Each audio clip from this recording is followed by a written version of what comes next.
Be confident, be bold, be authentic, but don't forget to take action. This is Ordinary to Badass, where our stories empower women to step into the spotlight of their own lives and pursue what they're truly passionate about. It's time to step into the arena and become more than just extraordinary. It's time to become a badass with your host, Marie Sonneman.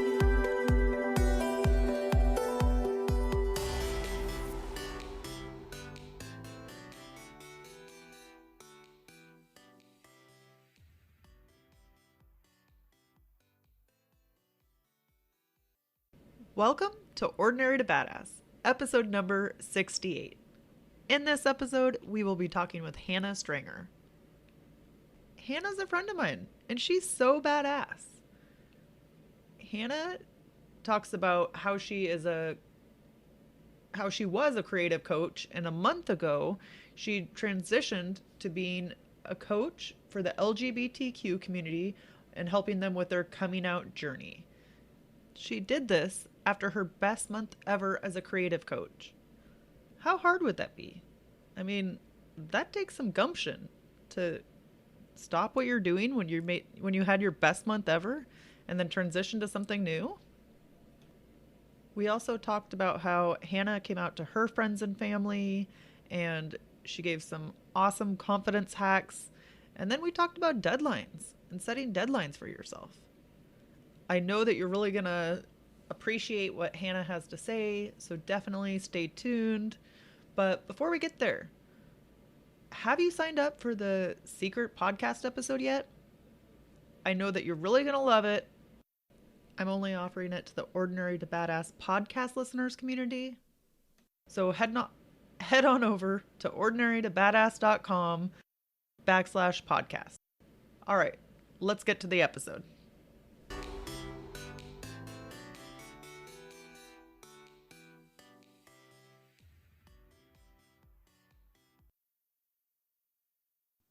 Welcome to Ordinary to Badass. Whether you're ordinary or badass, we're glad you're here. Today's guest is Hannah Strenger. Hannah, thank you so much for being here. Excited to have you on the show. Thank you for having me. But before we go any further, I've got to ask you, do you consider yourself ordinary or badass? How about an ordinary badass? Why do you say that? I think because I don't consider myself something like out of the ordinary, but the things I do kind of day in and day out, I feel kind of make me a badass, and how I've been able to overcome some of my own internal struggles and obstacles. So can you give us an example of something that makes you badass or makes you feel badass? Yeah, I think just owning into who I am. So I grew up in small town Wisconsin, and I realized at a later stage in life, I guess, that I'm gay, and the whole process of kind of coming to that realization and being okay with it and accepting myself for who I am and being able to show that to the world. And so in the journey I've been on over the last 7 years, being able to fully step into that, I think is pretty badass, because that's not an easy thing to do. Right. So what was it that made you feel comfortable enough to come out? I think it was getting to a point where I was good with it, or not good with it, but accepting of it, I should say. Working through a lot of, I was raised Catholic, so a very religious household, and kind of resolving that piece individually, on my own and with my relationship with God. And being able to find other like-minded people was super helpful, because then, while I knew that I wasn't the only one who obviously is gay and going through the same things, I didn't have anybody in my immediate circle at that time.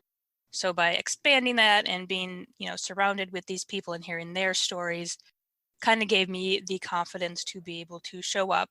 And I think too, once recognizing it, because I had suppressed that for 20 odd years. And so by recognizing it and knowing this was my truth, it was really difficult to keep hiding it. And it took a toll mentally and physically. And I just kind of reached a point where I knew that it was time to tell my family and tell my friends and just let that out in the world.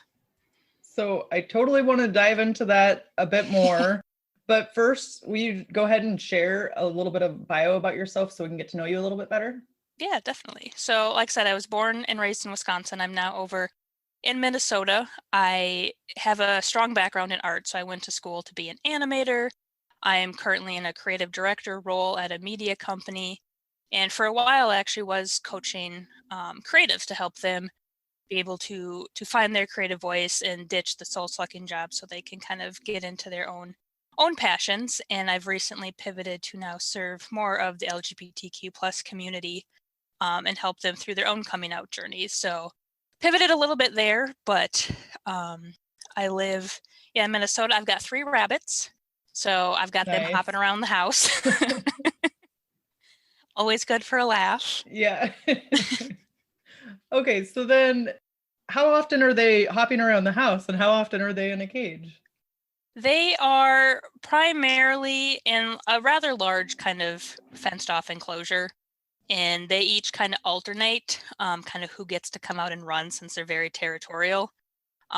So like usually anywhere between 2 to 4 hours, kind of under pretty close supervision since they do like to chew on things. So So yeah, I imagine you don't want all your stuff chewed up. yeah, I've lost many a book, many a phone charger. So how was it going back to, you said that you made the change from being a coach creator. Did I say that wrong? A creative coach. Creative Just ignore that. So you made the transition from being a creative coach to helping LGBTQ women come out, or the community come out. How did you make that change, and what did it feel like once you did make that change? Yeah, so it came just it was interesting. So like I kind of started at the beginning a little bit too. So when I was first starting my coaching business and identifying like my audience as being creatives and how I wanted to help them, um, I had somebody kind of come out to me and I was helping them through that process, and as well as talking with his mom, who was like concerned for his safety and just wanted to know how she could best support him. And I thought that was just really cool that they obviously entrusted me with that and I was able to help in that way. So that was the first moment I really had like, oh, that'd be so cool to do this. But I was at a point in my own journey where it was still really hard to be visible and to be open about it outside of obviously my family and friends. So I just kind of put that on the back burner, served my creative community. And then this year, I don't know, through the magic of 2020, really, like it's been a crazy year, but it's been a really good year as far as, my growth and what I'm able to, I don't know, learn about myself and what it is that I really want to be doing. So I made a recent connection with somebody who turns out we go way back from like 2005. We were both in the same Catholic diocese in Wisconsin, went on the same trip to Europe for World Youth Day and didn't even know it. And we connected through a mutual friend. And I got to watch her pivot her business from doing like health and fitness. And now she is doing something very similar to me in the LGBT community. And being able to see her own her truth and talk with her more. And I'm like, huh, that's awesome.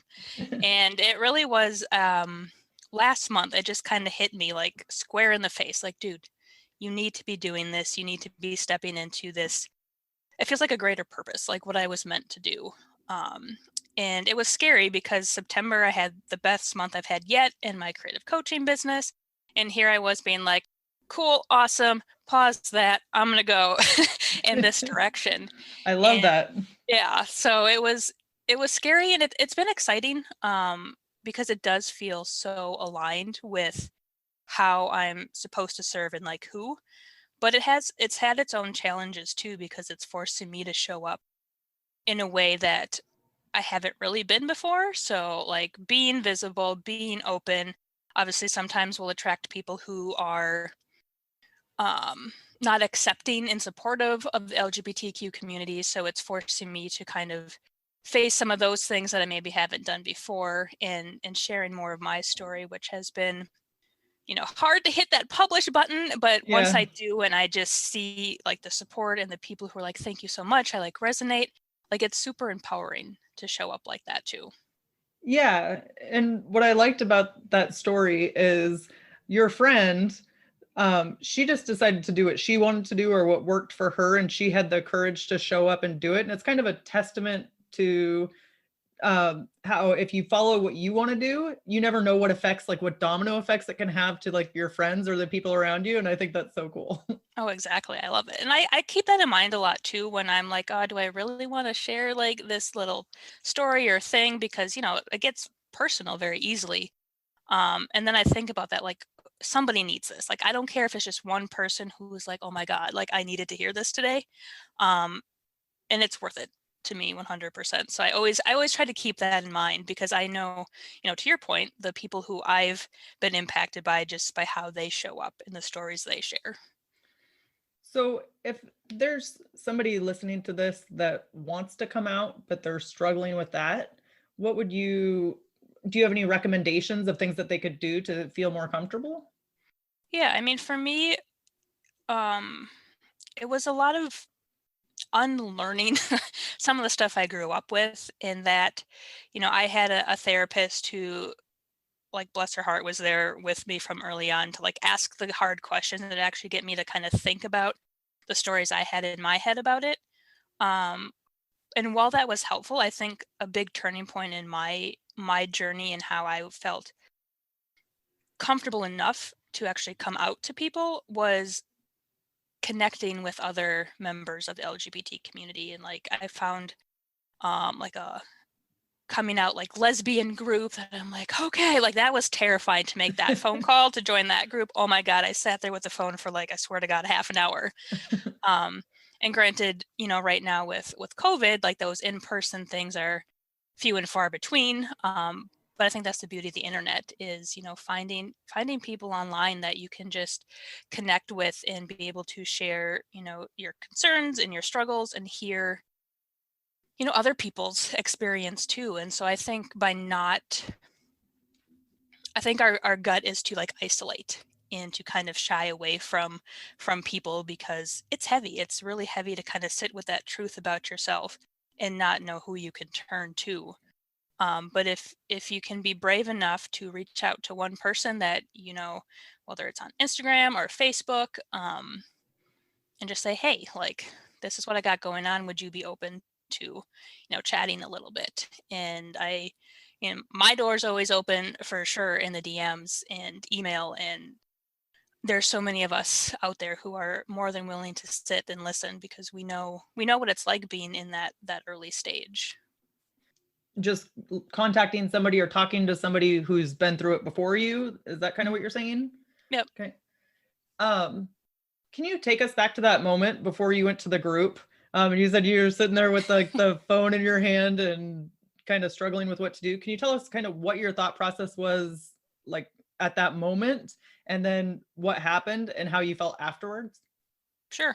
Yeah. So I had this group by recommendation of my therapist who like had just went on maternity leave. And I'm like, great, you're leaving me in this very vulnerable position. And I hadn't uttered, the words like I'm gay outside of sessions with her. And so like for me, it was like, okay, if I make this phone call and I inquire about this group, like that's making it real. Because now it's outside of the safe little space and it's telling like somebody else that, okay, like, yeah, I'm gay. I want to, join this group. And it was a lot to work kind of through, but I knew deep down, like it's what I needed to do.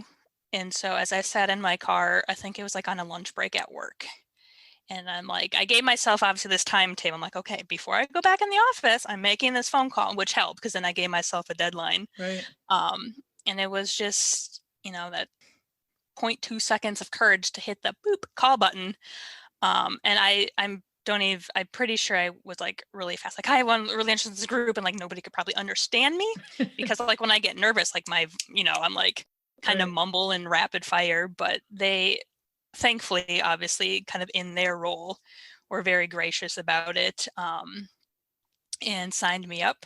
And it was a relief because I'm like, okay, step one's done. I took that first action step. And then it came to actually like attending the first group meeting, and that was its own kind of similar hurdle where, okay, now I'm showing up like in person to face these other people.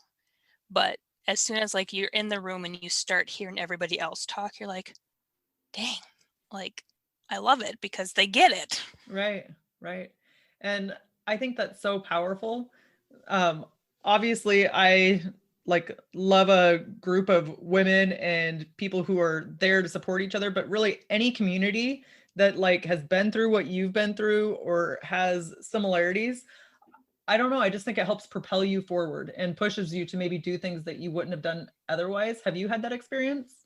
Oh, 100%. Like even in that group, like hearing, some of them were, how they were talking to their family about it. Because at that point, I hadn't told my family. Like I was terrified just because, again, like how I was raised and how like my parents, especially my dad, are very religious and have their beliefs. So hearing other people like share their experiences with that, or like encouraging people who are like thinking about it, was really beneficial. And then even just seeing them like start going on online dating, like, hey, I'm gonna sign up for an account. And so it's like, oh, I could do that. And it is. It's like seeing other people show you what's possible.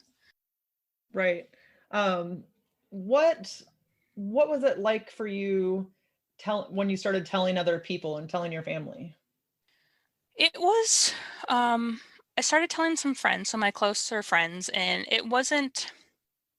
as, um, it wasn't as daunting as telling my family, just because like I knew kind of where they stood primarily on, the whole LGBT rights and supportive and stuff like that. But it was hard to share that truth because you never really know how somebody's going to react.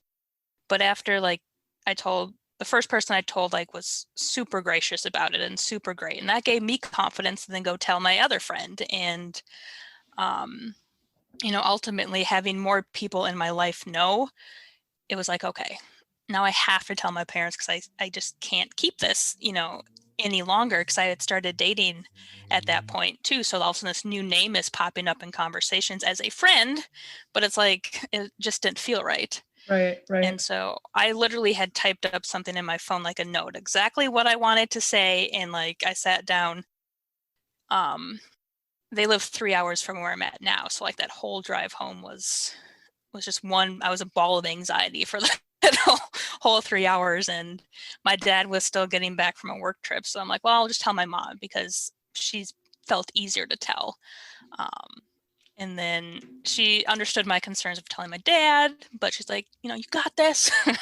And so with my Nice. dad, like I literally had to read verbatim from the note I wrote on my phone to tell him. And it was one of those things where, after it was done, it was a relief, but it was also, it felt like it changed the dynamic just a little bit because now there's this new information that needs to be processed, by them that I've already spent, how much time processing myself. Right, right. Um, so did you come up with that idea on your own of looking at like a note on your phone? Or how did you come up with that idea? I think it's pretty cool. Um, I don't remember actually. It might have been a mix of like a suggestion I heard from someone else, or even my therapist might have. But I went into it actually just writing it with the intention of just getting out what I wanted to say and then Yeah. being able to, just have a conversation. But I knew that as soon as my dad came in the door back from his work trip, that I'm like, there's no way I can just like, I can't. Like, I felt myself kind of shutting down in a sense. So I knew that it had to just be read off of the note. Right. Well, I mean, I think I would assume, and I have no idea, but I would assume that just getting it out in the first place is helpful. Hmm. Even if it's just from reading it off the note. And I know some people are more comfortable writing than they are talking anyway. Like, Exactly. you might not express yourself the same way or the way that you want to. So I think it's cool, just another option or another outlet that you could use.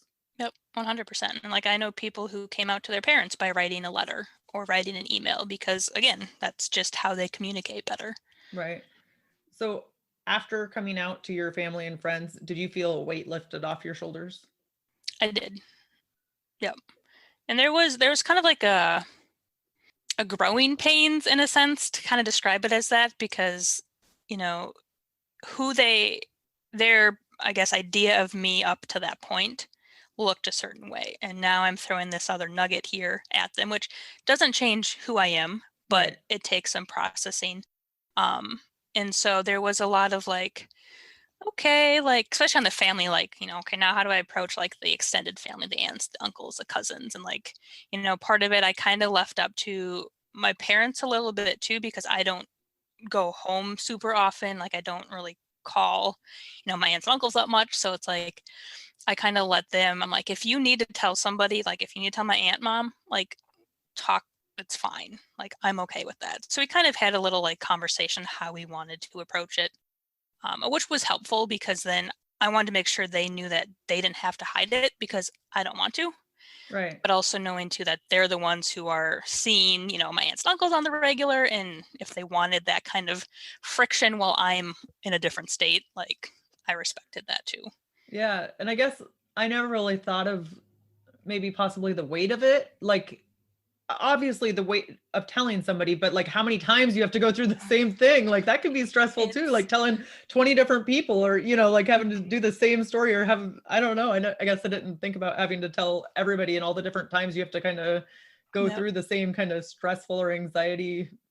And it, I it, don't, it does get easier over time. Cause I think about like even at work, like kind of the couple people I told of my coworkers, like this was a months, if not a year after that initial coming out from to my parents.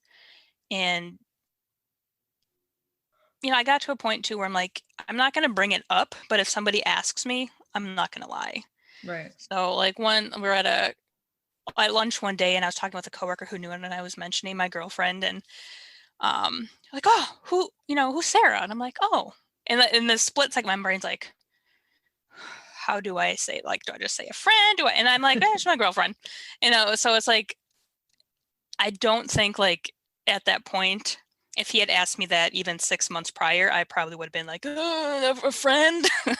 So it really is like, the more you tell people, the more you're coming out and the more comfortable you are and the more kind of grounded you are in your truth, the easier it becomes to share your truth with other people.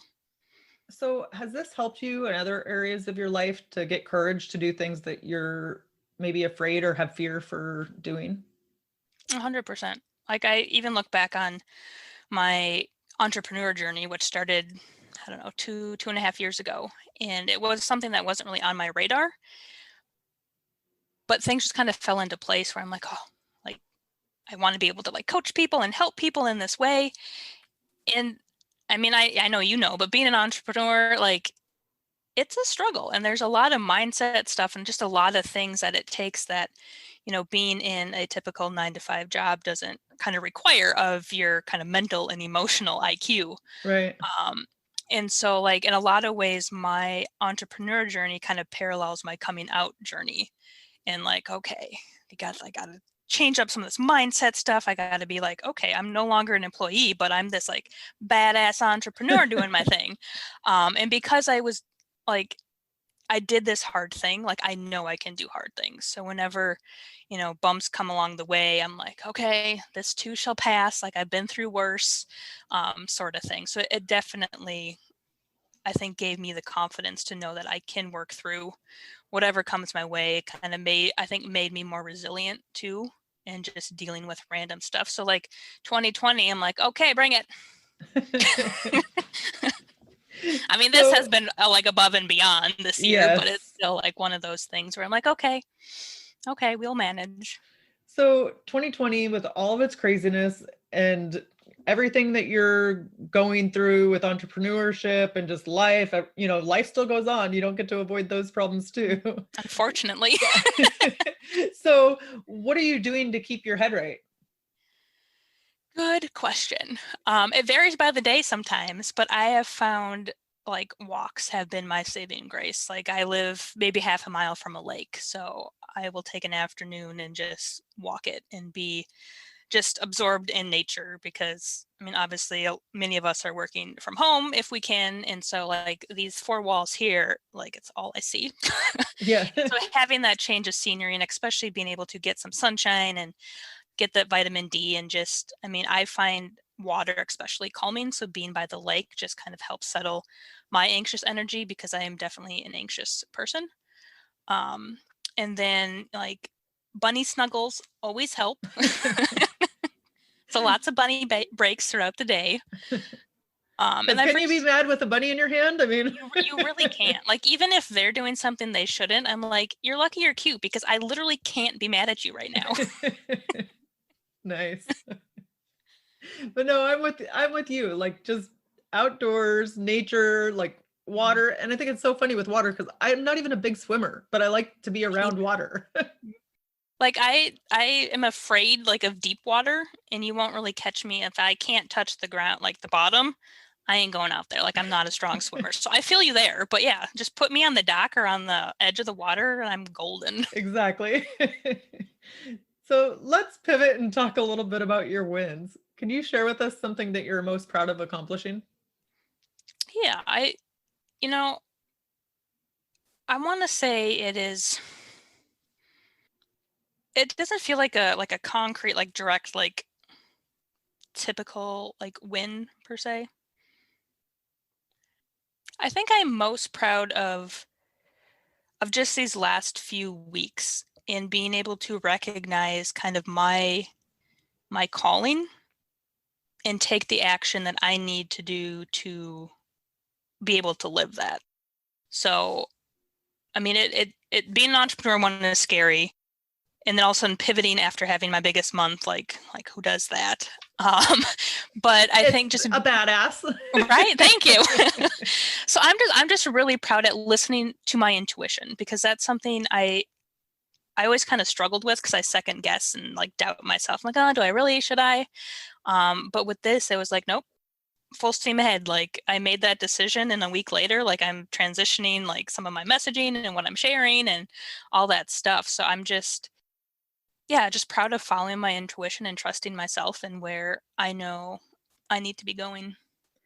What is something that most people don't know about what it took for you to make that transition? Years of work.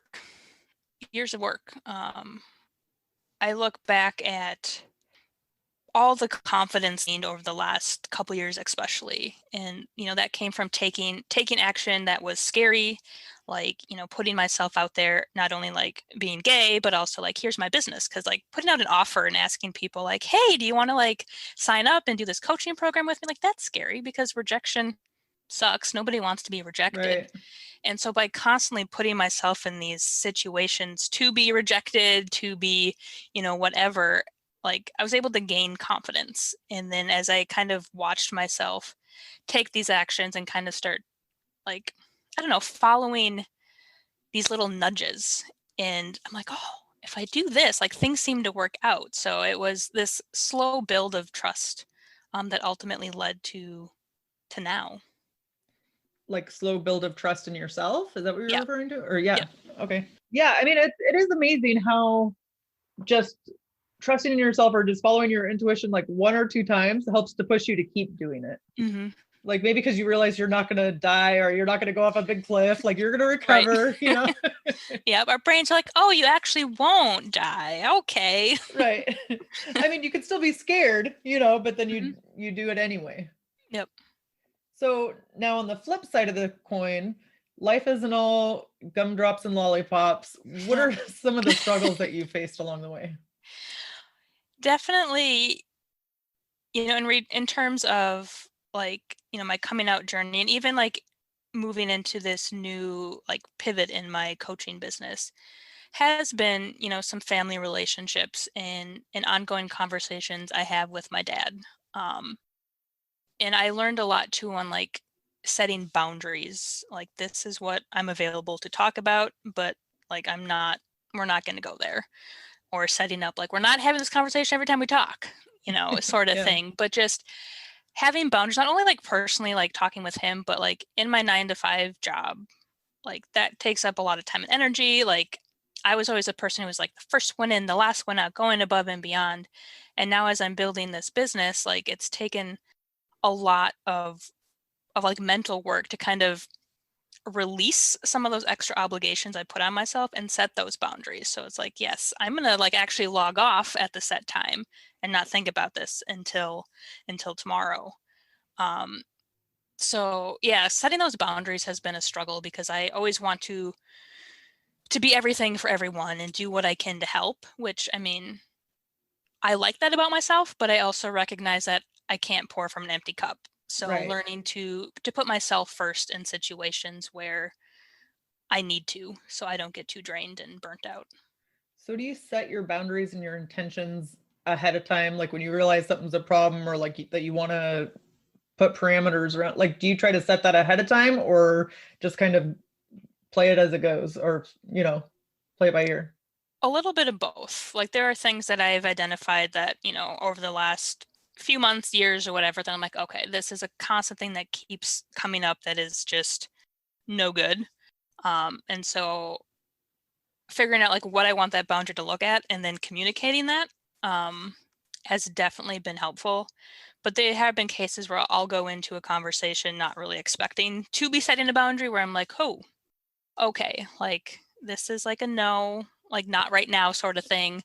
And just, yeah, so I guess to answer your question, really is it both depending on what's going on. So what has setting boundaries done for you? It's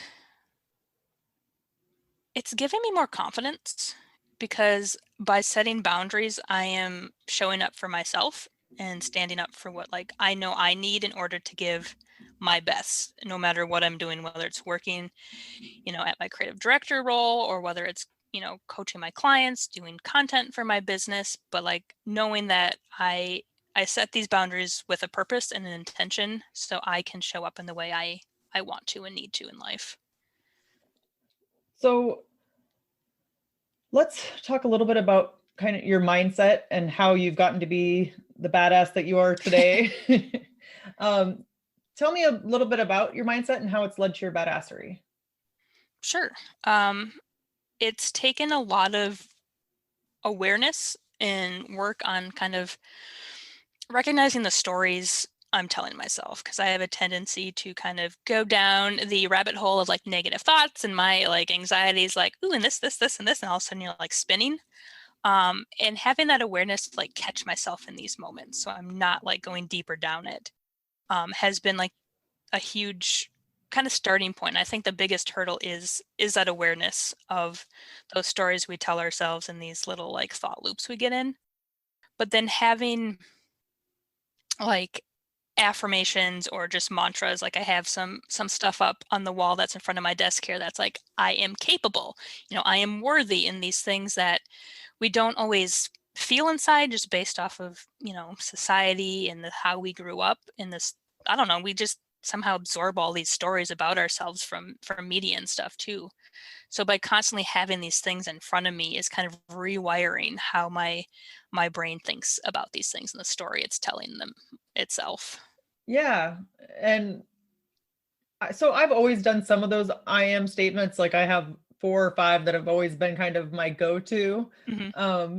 But I'm reading a book called I Am Enough, I think Marissa Oh, Peer, okay. and it's actually really, really good. And it talks about kind of different ways to rewire, your negative thoughts or the things that you're saying to yourself. But Hmm. yeah, I mean, I think it's so important to have those reminders around you, even if Yep. it's a written reminder. Like not sometimes it's different just thinking it in your head as opposed to seeing it too.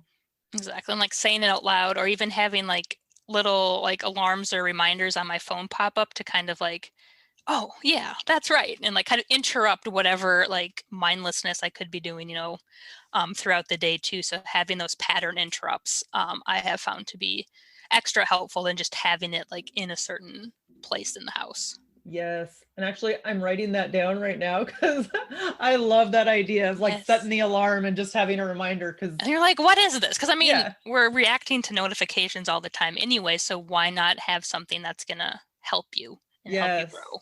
totally. So you've mentioned anxiety a couple times now. Mhm. And I know, especially in 2020, I've struggled with anxiety as well. What do you do to ease your anxiety? To help my anxiety, like the walks definitely help, being out by the water.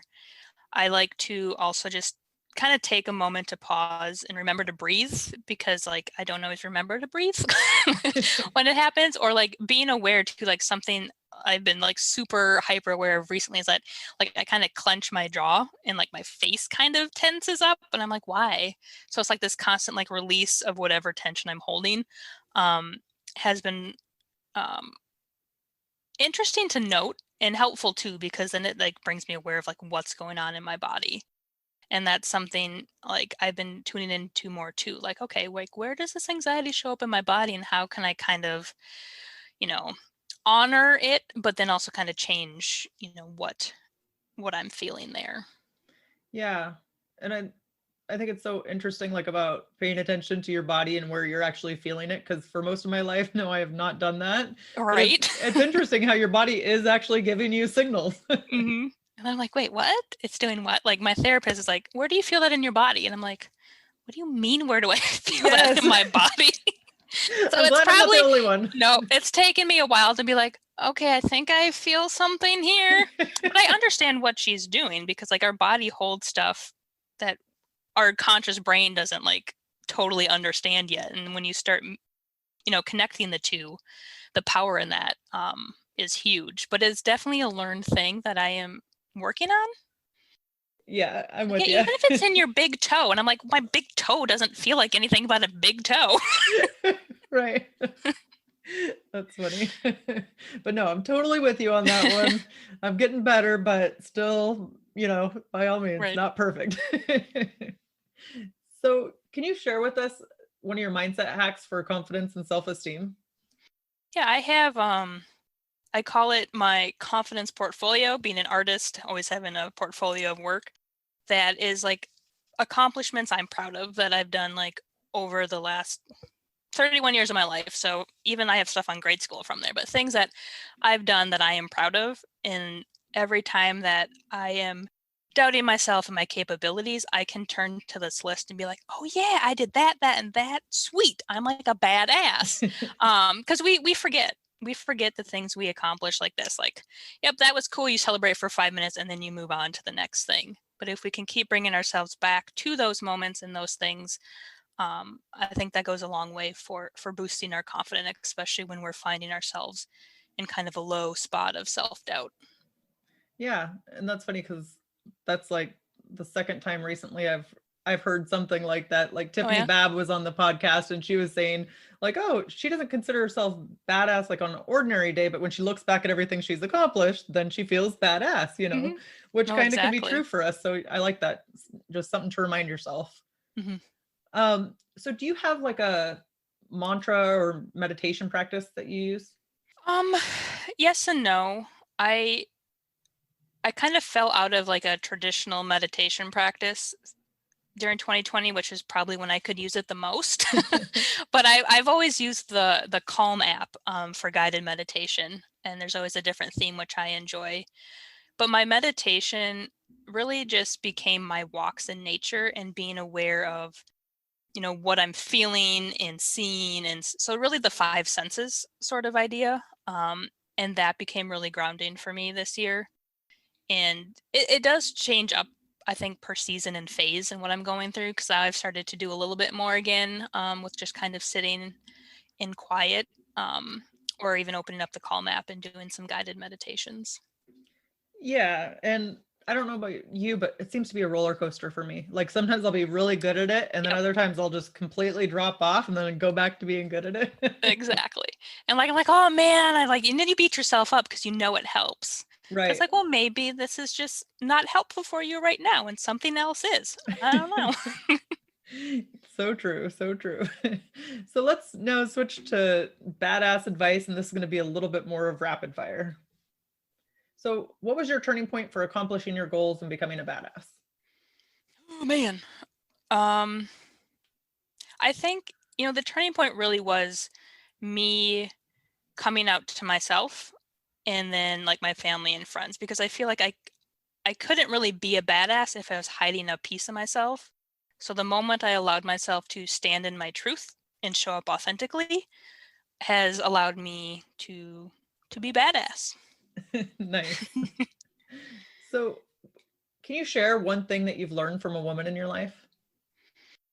Yeah, my grandma, I watch her every time we have like a family get together. She is always like just she never sits down. She's always like making sure everybody's taken care of in this place of service to the people that she loves, and how just hardworking she is too. Like she will bake and she will cook things, and like she had a stroke a few years ago, and so it's harder for her to do that stuff, but still gets up every day and she is still doing the things that bring her joy and keep her active. And I watch how she's just navigated the stroke and then losing my grandpa a couple years ago, and just I don't know how she does it, but she just keeps going. She has such strength.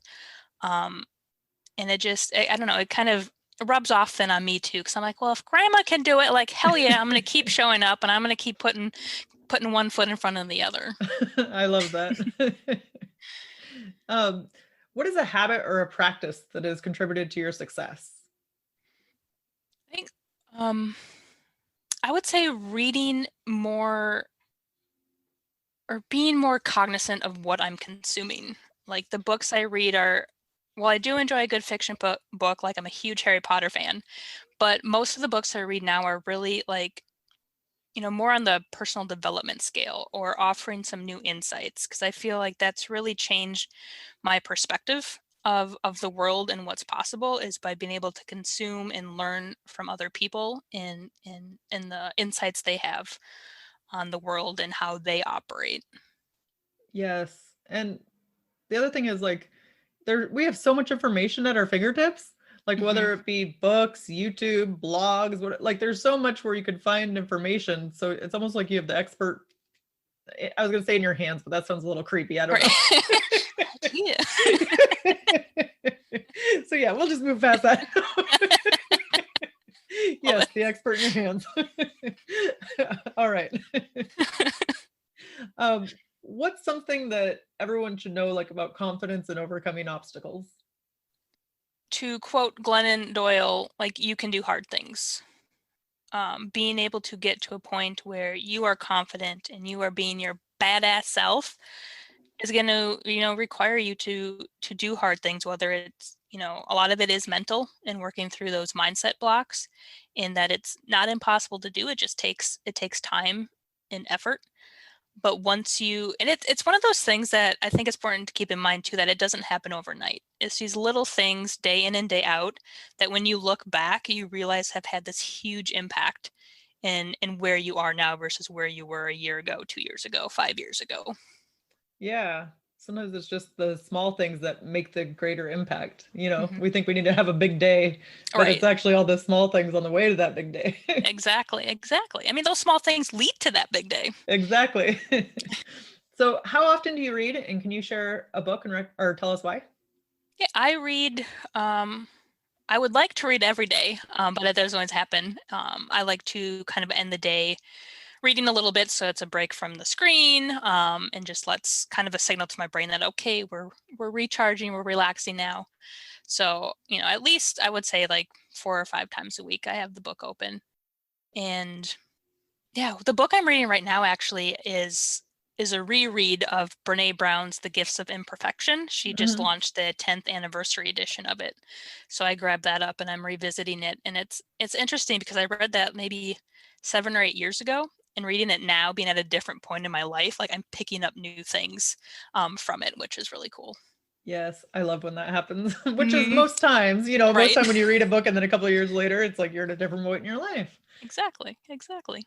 So let's end with a tip to encourage women who are in the arena fighting for the life that they want, and then share how we can connect with you. I would say the biggest tip is to just keep moving forward and trusting yourself. Like, listen to your gut. Like, it knows what it's doing. You may not know why it's pulling you in a direction, but if you can learn to trust your inner voice and remove some of the outside chatter, because there is so much outside chatter out there in society, I feel like now more than ever, Yep. that if you can find that quiet space to really tune into into yourself and listen to that, the possibilities are endless. So good. Yeah. And yes, I agree. You'll be even more of a badass if you can listen to your intuition. So Hannah, how can we connect with you? Yeah, I am primarily on Instagram at Hannah Strenger. So just my name all strung together. All right, cool. And thank you so much, Hannah, for being on the show. You're a total badass, and I've enjoyed hearing your story. Yes, thank you so much for having me, and you're a badass too. Thank you. And with that, we'll end our show. To all the badass women out there staying in the arena, wherever you are, whatever you're doing, own it and get after it.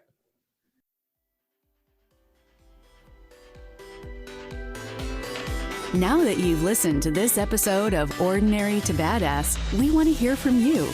Go to our website, ordinarytobadass.com/podcast, and submit your own experience on how you took your life from ordinary to badass and get the chance to be on a future Spotlight episode of the show. That's ordinarytobadass.com/podcast. While you're waiting for the next episode of the show, wipe off the sweat, dust off the dirt, and get back in the arena.